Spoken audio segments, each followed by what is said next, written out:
اگلا سوال ہے، موزوں اور جرابوں پر مسح کرنے کی مدت کتنی ہوتی ہے؟ یہ آج کل سردیوں میں یہ بڑا امپورٹنٹ سوال ہے۔ موزوں اور جرابوں کے اوپر مسح کرنے کی مدت مسافر کے لیے الگ ہے اور مقیم کے لیے الگ ہے۔ جو مقیم ہے نا، جو یعنی رہائشی ہے کسی علاقے کا، تو اس کو صحیح مسلم کے اندر حدیث ہے، اوپر تلے 4 حدیث ہیں، 639 640 41 42۔ سیدہ عائشہ کے پاس ایک تابعی آتا ہے اور کہتا ہے کہ بتائیں کہ نبی علیہ السلام نے موزوں کے اوپر مسح کی مدت کیا مقرر کی تھی؟ یہ چمڑے کے جو موزے ہوتے ہیں، اسے خفین کہتے ہیں عربی میں، اور جو جرابیں والے جو موزے ہیں ان کو ہم جرابین کہتے ہیں عربی میں۔ یہ دونوں سنت ہے، جیسے پگڑی الگ سے سنت ہے، ٹوپی الگ سے سنت ہے۔ تو سیدہ عائشہ نے کہا کہ تم علی ابن ابی طالب کے پاس جاؤ، ان کا وقت نبی علیہ السلام کے ساتھ زیادہ گزرتا تھا سفر و حضر میں، وہ تمہیں مدت بتائیں گے۔ اچھا، اس حدیث سے یہ بات پتہ چلی کہ سیدہ عائشہ جو سینکڑوں صحابہ کی استاد ہیں، ان کو بھی کسی مسئلے کے اندر ایشو ہوتا تھا تو مولا علی سے پوچھتی تھی۔ ایک تو یہ پتہ چلا، دوسرا ان کے الفاظ دیکھیں کہ مولا علی کو مجھ سے زیادہ قرب حاصل تھا نبی علیہ السلام کا سفر و حضر میں، حالانکہ بیوی سے زیادہ تو کوئی قریب ہی نہیں ہوتا، لیکن ان کی بات ٹھیک تھی، کیونکہ نبی علیہ السلام کی تو ایک وقت میں 9 بیویاں تھیں، ٹوٹل 11۔ آپ ساری بیویوں کو سفر میں نہیں لے کے جاتے تھے، قرعہ اندازی کرتے تھے، کبھی کسی بیوی کا نام نکل آتا تھا، کبھی کسی کا۔ جیسا کہ وہ سیدہ عائشہ پہ جو افک والا مسئلہ ہوا تھا، جو تہمت لگی تھی برائی کی، اس میں سیدہ عائشہ ساتھ تھی۔ صلح حدیبیہ کے موقع پہ ام سلمہ ساتھ تھی۔ ہر موقع پہ ڈیفرنٹ بیوی کے نام قرآن نکلتا تھا، لیکن سیدنا علی تو ہر سفر میں حضور کے ساتھ ہوتے تھے، سوائے ایک سفر کے جو تبوک کا سفر تھا۔ بخاری مسلم میں آتا ہے تو رو پڑے، آپ فرمایا تو اس پہ خوش نہیں ہے کہ تیری میرے ساتھ وہی نسبت ہے جو ہارون کی موسیٰ کے ساتھ، مگر میرے بعد کوئی نبی نہیں۔ یعنی موسیٰ علیہ السلام اپنا سکسیسر چھوڑ کے گئے تھے اس وقت کے لیے سیدنا ہارون علیہ السلام کو، تو میں اپنی امت پہ، عورتوں اور بچوں پہ تمہیں چھوڑ کے جا رہا ہوں۔ تو سیدنا علی سے جب پوچھا اس تابعی نے، تو انہوں نے فرمایا کہ نبی علیہ السلام نے مسافر کے لیے 3 دن اور 3 رات یعنی 72 گھنٹے، اور مقیم کے لیے 1 دن اور 1 رات یعنی 24 گھنٹے تک ایک دفعہ وضو کر کے آپ یعنی موزے پہن لیں تو مسح کی اجازت مرحمت فرما دی ہے۔ یعنی آپ نے فجر کا وضو کیا، اس میں تو آپ نے وضو میں پاؤں دھوئے ہیں نا، تو یہ تو نکل گیا بیچ میں سے، جرابیں یا موزے پہن لیے۔ اب آپ زور میں بھی مسح کر سکتے ہیں، عصر میں بھی، مغرب میں بھی، شام میں بھی، اور اگلے دن کی فجر میں بھی کر سکتے ہیں، کیونکہ یہ والی فجر تو دھو کے آپ نے پڑھی تھی نا۔ پریکٹیکلی تو 24 گھنٹے کیسے پورے ہوں گے؟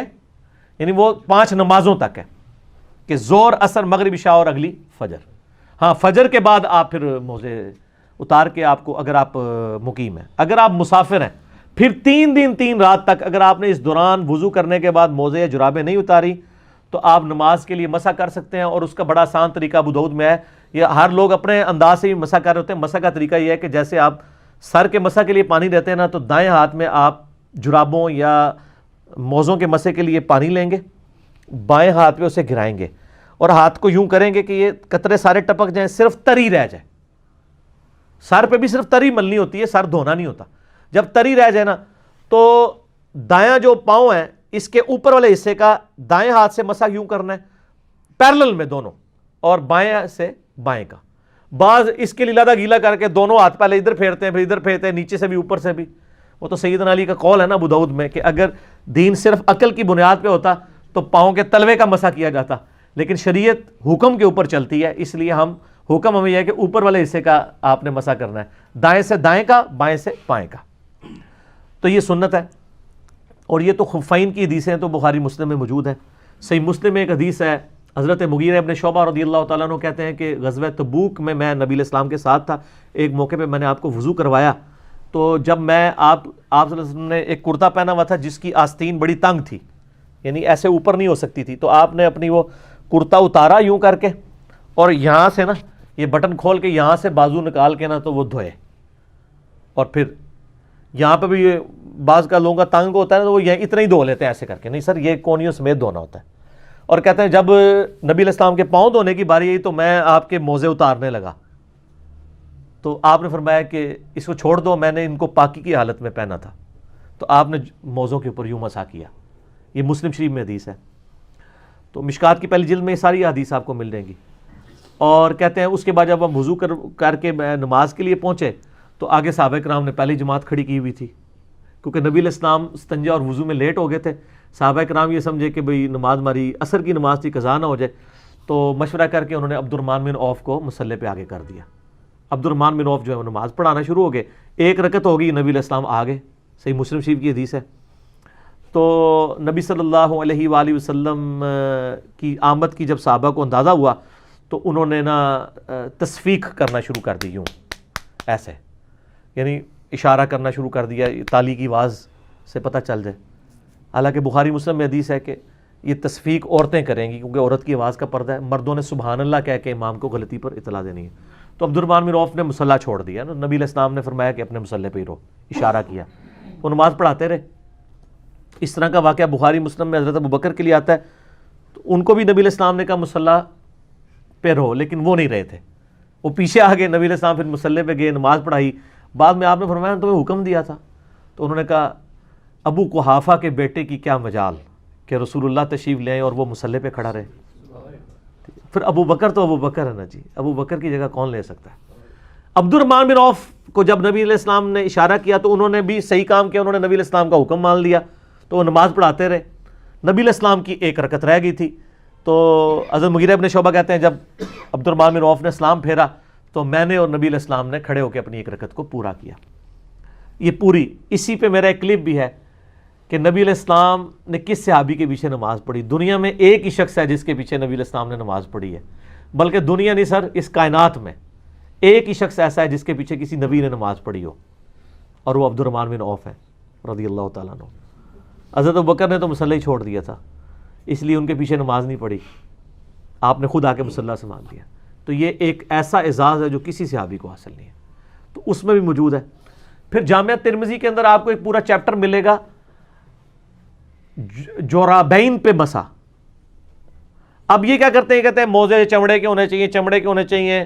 وہ چمڑے والی حدیثیں لادا ہے, جرابوں والی لادا ہے. یہ جورب تو لفظ ہی عربی کا ہے, آپ جا کے عربی ڈکشنری میں لکھے جورب کہتے ہیں کپڑے یا اون کا ایسی چیز جو پاؤں پہ پہنی جاتی ہے, چمڑے کی ہونی ضروری نہیں ہے.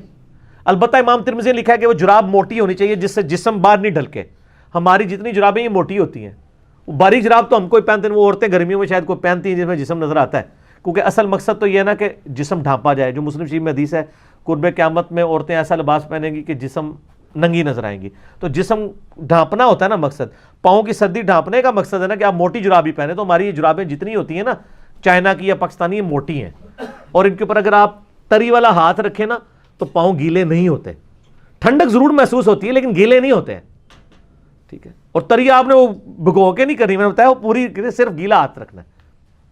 اس کی حدیثیں ترمذی میں لادا سے ہیں, اور امام ترمذی نے اس حدیث کو حسن صحیح بھی کہا ہے. اگرچہ ہمارے نزدیک وہ روایت کمزور ہے سفیان ثوری کی تدریس کی وجہ سے, لیکن امام ترمذی اس حدیث کو صحیح سمجھتے ہیں. البتہ ہمارے پاس مصنف ابن ابی شیبہ میں 5 صحابہ سے موجود ہے کہ جرابوں پر مسح پہ اجماع ہے صحابہ کا. اور آپ کو مزے کی بات بتاؤں, یہ حدیث ابو داؤد میں بھی آتی ہے. جو دیوبندیوں کی ابو داؤد ہے نا, اس میں انہوں نے نا لکھ دیا ہے کہ ہم بھی جرابوں پہ مسح کے قائل ہیں, لیکن پبلک کو کہانی وہی کرائی ہوئی ہے کہ بغلوں میں بت رکھ کے آتے تھے, رفع الیدین ہوتا تھا. پبلک کو جرابوں والے کو دیکھ لیں تو کوئی جاہل بندہ بھی ہو کہتا ہے نہ ہوتے نہیں ہوتا جی مسا, تو اس کو پوچھو بھی کدھر لکھا ہے, تو پتہ نہیں انہوں نے بھی بزرگوں کو نہیں سنا ہے. بزرگ فرماتے ہیں تو بزرگ فرما کے لکھ کے ٹوڑ گئے جے. اور امام ترمذی نے کمال کیا جی. امام ترمذی رحمہ اللہ نے اس کے ساتھ ایک واقعہ لکھا ہے کہ امام ابو حنیفہ رحمہ اللہ جس مرض میں فوت ہوئے, جامعہ ترمذی میں جرابوں والی, امام ترمذی کو پتا تھا کہ جرابوں اور چمڑے کے موزوں کا جو فتنہ ہے وہ امام حنیفہ رحمہ اللہ کی وجہ سے کھڑا ہوا ہے. فتنہ سے مراد عربی والا فتنہ, پنجابی والا نہیں, آزمائش کہ امت میں 2 رائے. تو امام ترمذی نے واقعہ لکھا ہے باقاعدہ کہ امام حنیفہ جس مرض میں فوت ہوئے, مرنے سے 1 ہفتہ پہلے انہوں نے اپنے پاؤں پہ جرابیں چڑھائیں یہی والی, اور پھر ان پہ مسح کیا, اور فرمایا کہ میں نے آج وہ کام کیا جو آج سے پہلے کبھی نہیں کیا. یعنی میں قائل ہوتا ہوں اس بات کا کہ چمڑے کے موزوں کے علاوہ ان جرابوں پہ, ان تک حدیثیں بعد میں پہنچی ہوں گی, لیکن جو پچھلے ہیں نا ان تک آج تک بھی ان تک پہنچ کے وہ توبہ بھی کر چکے. یہ کہتے ہیں نہیں حضرت تھوڑا ریویو کرو, ہو سکتا ہے تسی پہلے ٹھیک ہی کیا ہوئے, کیونکہ تسی جو فرما دیتا ہو تو چینج ہو ہی نہیں سکتا, نعوذ باللہ. یہ پروٹوکول تو نبی علیہ السلام کا ہے, ما ضل صاحبکم وما غوا, تمہارے نبی نہ کبھی بہکے ہیں نہ کبھی بہرا چلے ہیں. مصیبت کھڑی کی ہوتی ہے وہ بیچارے وہ چمڑے کے موزے. اب جو لوگ آفیسز میں کام کرتے ہیں وہ بیچارے کہتے ہیں کہ کیا کریں جناب, ہم ایک نمبر بڑا بوٹ لیں. چمڑے کا موزہ پہننے کے لیے تو آپ کو ایک نمبر بڑا بوٹ لینا چاہیے. ٹھیک ہے جی, بڑی مصیبت انہوں نے لوگوں کے لیے. میرے بھی پاؤں مطلب سردیوں میں خراب ہو جاتے تھے, مجھے تو اللہ کا شکر ہے میں نے تو کلپ بھی آپ یوٹیوب پہ میرا کلپ دیکھیں, جرابوں پر مسح اور امام حنیفہ کا رجوع, اس میں میں نے باقاعدہ وہ جے پی جیز میں وہ ایچ ڈی کیمرے میں وہ حدیثیں دکھائی ہیں. تو کہ بھی امام حنیفہ رجوع کر کے فوت ہو چکے, تسی ہوں زندہ ہو اللہ دے بندے ہو, تواڈے بزرگ جن کے اوپر آپ کا تکیہ تھا وہ توبہ کر کے فوت ہو چکے ہیں, آپ تو رجوع کرو. لوگوں کو مصیبت میں ڈالا ہوا ہے. اب آفیسز میں لوگ جاب کرتے ہیں تو وہ کہتے ہیں اب چمڑے کے موزے لیں تو ایک نمبر بڑا بوٹ لیں گے, پھر گرمیوں میں کیا کریں گے, گرمیوں کے علیحدہ بوٹ لیں گے. مصیبت ڈالی ہوئی انہوں نے قوم کو. تو یہ جرابیں لیں جناب, بے فکر ہو کے جرابوں پہ مسح کریں. ٹھیک ہے, اور یہ بہت بڑی سہولت ہے. فجر پڑھ کے پہن لیں, آپ اگلی فجر تک کر سکتے ہیں. لیکن یہ یاد رکھیے گا, وضو کرنے کے بعد وضو ٹوٹنے سے پہلے پہلے جراب یا آپ نے موزہ پہننا ہوگا. ٹھیک ہو گیا. اور جب آپ نے جراب اور موزہ پہن لیا, اب آپ کا وضو ٹوٹ گیا. اب آپ اگلے وضو میں پاؤں نہیں دھوئیں گے بلکہ مسح کریں گے جس طریقے سے میں نے بتایا. لیکن اس دوران جراب یا موزہ اتار نہیں سکتے. ایک بندہ جراب چڑھا لے, اس کے بعد جرابیں اتار دے, جیسے ہی جراب اتاریں گے نا پھر زیرو ہو جائے گا کام. نا پھر نہیں آگے چل سکتا کام, کیونکہ جراب اتارتا ہی نا وہ وضو, اور آپ کا وہ والا وضو گیا جو جراب کے اوپر قائم تھا. اگر آپ نے مسح کیا ہوا ہے نا اس پہ, تو جراب اتارتا ہی وہ والا وضو ختم. اب آپ دوبارہ دھوئیں گے. اچھا آپ کو بتاؤں, حنفیوں نے ایک اور مسئلہ نکالا ہوا ہے. ان کے نزدیک یہ ہے کہ آپ جو موزے ہیں نا وہ خالی پاؤں دھو کے بھی پہن سکتے ہیں. پتہ ہے آپ کو سر اسی تے پیتو نا, یہ فقہ حنفی کا بنیادی مسئلہ ہے کہ آپ صرف پاؤں دھوئیں, جرابیں پہن لیں, پورا وضو کرنے کی ضرورت نہیں. اور جب وضو آئے تو آپ مسح کر لیں. یہ انہوں نے غلط کرالری کیوں نکالی؟ ان کے نزدیک جو اعضائے وضو کی ترتیب ہے نا, نہ یہ ضروری ہے اور نہ ان کا متواتر ہونا ضروری ہے. وہ کہتے ہیں آپ اگر آدھا گھنٹہ پہلے وضو میں چہرہ دھوئیں, آدھے گھنٹے بعد جا کے کونیے دھوئیں, اس سے آدھے گھنٹے بعد جا کے مسح کریں, اور 2 گھنٹے بعد پاؤں دھوئیں, اس دوران آپ کا وضو نہ ٹوٹے تو آپ کا وضو ٹھیک ہے. اور ترتیب میں ویسے تو یہ شیعہ کو کہتے ہیں نا, وہ بھی جھوٹ بولا ویسے شیعہ پہلے پاؤں دھوتے ہیں. شیعہ پاؤں پہلے نہیں دھوتے ہیں, وہ ویسے مٹی صاف کر رہے ہوتے ہیں, وہ بھی چہرے سے ہی وضو شروع کرتے ہیں, پاؤں پہ اینڈ پہ مسح کرتے ہیں. وہ تو میں نے بتایا مصنف ابن ابی شیبہ میں اکرمہ جو تھے ابن عباس کے شاگرد, وہ بھی پاؤں پہ مسح کے قائل تھے. تسی جراباں دے مسح دی گل کر رہے ہو, اسی بغیر جراباں دے بھی مسح دے قائل ہاں. ٹھیک ہے نا جی, تسی جراباں دے موزے نوں پہ روندے ہو. تو وہ اس میں ان کے نزدیک یہ ہے کہ اگر کوئی پاؤں وضو میں پہلے دھو لے, چہرہ بعد میں دھو لے, مسح, یہ سر فقہ حنفی مجھ سے زیادہ نہیں کوئی جانتا, میں تو یہ ساری چیزیں پڑھاتا رہا ہوں. ٹھیک ہے نا, اللہ تعالیٰ مجھے معاف کرے. آمین تو کہہ دو یار, ہس دے ہو تسی, منو نہیں معافی دی ضرورت. ٹھیک ہے, اگرچہ میں معافی ایک شعر کے انداز میں مانگتا رہتا ہوں کہ نہ میں وہابی نہ میں بھابی, میں ہوں مسلم علمی کتابی. اس میں میرے ایک رجوع بھی ہوتا ہے. لوگ تو اپنی غلطی کے اوپر رجوع کرتے ہوئے ڈرتے ہیں, ہم تو خوشی محسوس کرتے ہیں کہ شکر اللہ نے ہدایت دے دی ہے. تو ان میں یہ موجود ہے کہ آپ, لیکن حدیث میں یہ ہے کہ آپ نے وضو کر کے پہننا ہے. ٹھیک ہے, اور دوسری طرف بخاری مسلم میں حدیث موجود ہے کہ نبی علیہ السلام موزوں پر اور پگڑی پر مسح کرتے تھے. ہم ادھر حنفیوں سے پوچھتے ہیں یہ پگڑی آپ نے چمڑے کی پہنی ہوتی تھی یا کپڑے کی؟ سر سوال ہے نا. یہ تو کہتے ہیں نہیں جی آپ اگر جراب بھی پہنے تو اتنے کلومیٹر تک آپ ننگے پاؤں چل سکتے ہو, پھٹے نہ. یہ ساری شرائط جو آپ کہانیاں کراتے ہیں پگڑی پہ کر سکتے ہیں. کپڑے کی جو پگڑی ہے اس کو اگر ہم پاؤں پہ لپیٹے تو یہ تو پھٹ جائے گی. تو نبی علیہ السلام تو کپڑے کی پگڑی کے اوپر بھی مسح کر لیتے تھے بغیر چمڑے کی. وہ تو آپ بتائیں. اسی کے تحت میرا یہ موقف ہے کہ جو عورت ایک دفعہ وضو کر کے حجاب پہن لے نا تو وہ 5 نمازوں تک حجاب کے اوپر بھی مسح کر سکتی ہے, اس کو ضرورت ہی نہیں کرنے کی, کیونکہ نبی علیہ السلام نے تو پگڑی پہ بھی مسح کیا ہے. اسی طرح جو لوگ پرماننٹلی یعنی پگڑی پہننے والے, ٹوپی والے تو بعض کا یوں اتار دیتے ہیں نا, پگڑی اتارنا آسان کام نہیں ہوتا.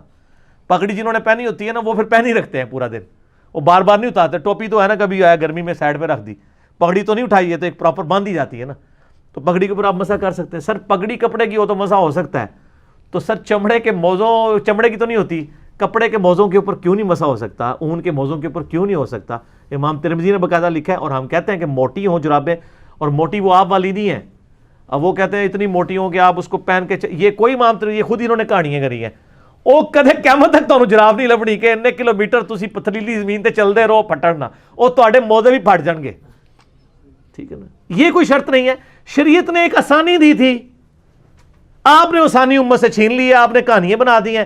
تو ہم آپ کو بڑی بات کرتے ہیں کہ امام ابن ابی شیبہ نے المصنف ابن ابی شیبہ میں ایک باب باندھا ہے پاؤں پہ مسح کرنے کا بیان, اور وہ اس میں کئی تابعین سے لے کے آئے کہ وہ تو عام وضو میں بھی پاؤں کے اوپر ڈائریکٹ مسح کر لیتے تھے, چاہے کہ آپ جرابوں کا مسح نہیں مان رہے. اس میں سیدنا اکرمہ کے بارے میں آتا ہے, سیدنا حسن بصری کے بارے میں آتا ہے صحیح سند کے ساتھ. ایون شیخ زبیر علی زئی صاحب نے تو اکرمہ والا اثر بھی لکھا ہے الحدیث رسالے میں کہ وہ پاؤں پہ مسح کیا کرتے تھے. ٹھیک ہے, تو خالی پاؤں پہ مسح ہو جاتا ہے, تو جراب والا تو اونٹتے تو انہوں ہاتھ بننے کے یار نہیں یار تھی جراب نہیں کر لو, خالی نہ کرو.